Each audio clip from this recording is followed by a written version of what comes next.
Terre et cristal. Les jours se succédèrent. Le calme revenait peu à peu dans l'âme d'Esmeralda. L'excès de la douleur, comme l'excès de la joie, est une chose violente qui dure peu. Avec la sécurité, l'espérance lui était revenue. Elle sentait s'éloigner d'elle, peu à peu, les images terribles qui l'avaient si longtemps obsédée. Tous les fantômes hideux, Pierrat Torterue, Jacques Charmolue, s'effaçaient dans son esprit, tous, le prêtre lui-même. Et puis, Phébus vivait, elle en était sûre, elle l'avait vu. La vie de Phébus, c'était tout. Après la série de secousses fatales qui avaient tout fait écrouler en elle, elle n'avait retrouvé debout dans son âme qu'une chose, qu'un sentiment, son amour pour le capitaine. C'est que l'amour est comme un arbre. Il pousse de lui-même, jette profondément ses racines dans tout notre être et continue souvent de verdoyer sur un cœur en ruine. Et ce qu'il y a d'inexplicable, c'est que plus cette passion est aveugle, plus elle est tenace. Ainsi, chaque soleil levant la trouvait plus apaisée, respirant mieux, moins pâle. À mesure que ses plaies intérieures se fermaient, sa grâce et sa beauté refleurissaient sur son visage, mais plus recueillie et plus reposée. Son ancien caractère lui revenait aussi, quelque chose même de sa gaieté, sa jolie moue, son amour de sa chèvre, son goût de chanter, sa pudeur. Elle avait soin de s'habiller le matin, dans l'angle de sa logette, de peur que quelque habitant des greniers voisins ne la vît par la lucarne. Quand la pensée de Phébus lui en laissait le temps, l'Égyptienne songeait quelquefois à Quasimodo. C'était le seul lien, le seul rapport, la seule communication qui lui resta avec les hommes, avec les vivants. La malheureuse, elle était plus hors du monde que Quasimodo. Elle ne comprenait rien à l'étrange ami que le hasard lui avait donné.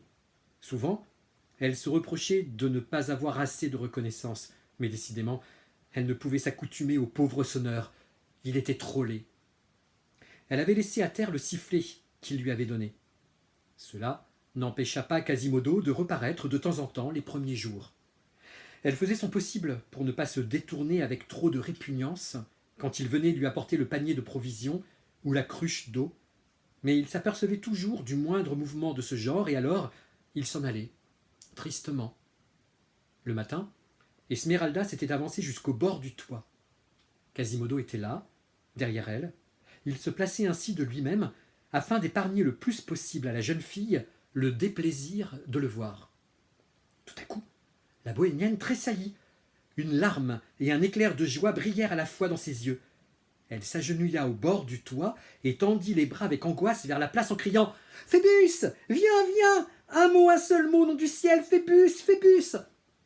Sa voix, son visage, son geste, toute sa personne avait l'expression déchirante d'un naufragé qui fait le signal de détresse au joyeux navire qui passe au loin dans un rayon de soleil à l'horizon.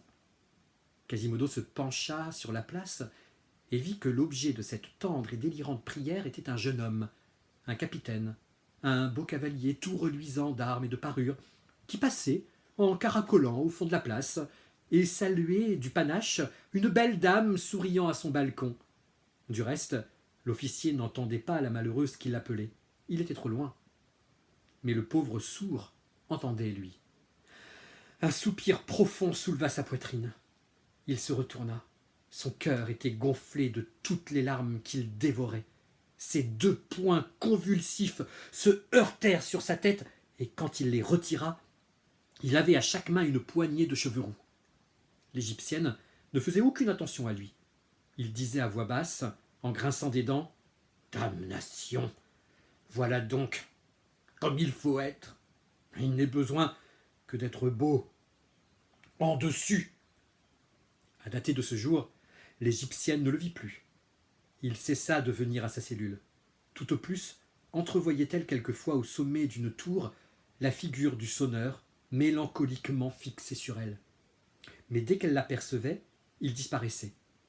Elle ne le voyait plus, mais elle sentait la présence d'un bon génie autour d'elle. Ses provisions étaient renouvelées par une main invisible pendant son sommeil. Un matin, elle trouva sur sa fenêtre une cage d'oiseaux. Quelquefois, le soir, elle entendait une voix cachée sous les abat-vents du clocher chanter, comme pour l'endormir, une chanson triste et bizarre. C'étaient des vers sans rime, comme un sourd peut en faire. « Ne regarde pas, La figure, jeune fille, regarde le cœur. Le cœur d'un beau jeune homme est souvent difforme. Il y a des cœurs où l'amour ne se conserve pas. Jeune fille, le sapin n'est pas beau comme le peuplier, mais il garde son feuillage l'hiver. Hélas, à quoi bon dire cela? Ce qui n'est pas beau a tort d'être. La beauté n'aime que la beauté. Avril tourne le dos à janvier. Un matin, elle vit en s'éveillant sur sa fenêtre 2 vases pleins de fleurs. L'un était un vase de cristal fort beau et fort brillant, mais fêlé. Il avait laissé fuir l'eau dont on l'avait rempli, et les fleurs qu'il contenait étaient fanées. L'autre était un pot de terre, grossier et commun, mais qui avait conservé toute son eau, et dont les fleurs étaient restées fraîches et vermeilles. Je ne sais pas si ce fut avec intention, mais Esmeralda prit le bouquet fané et le porta tout le jour sur son cœur. Ce jour-là, elle n'entendit pas la voix de la tour chanter. Elle s'en soucia médiocrement. Elle passait ses journées à caresser Djali, à épier la porte du logis Gondelaurier, à s'entretenir tout bas de Phébus et à émietter son pain aux hirondelles. Elle avait du reste tout à fait cessé de voir, cessé d'entendre Quasimodo. Le pauvre sonneur semblait avoir disparu de l'église. Une nuit, pourtant, comme elle ne dormait pas et songeait à son beau capitaine, elle entendit soupirer près de sa cellule. Effrayée, elle se leva et vit à la lumière de la lune une masse informe, couchée en travers, devant sa porte. C'était Quasimodo, qui dormait là, sur la pierre.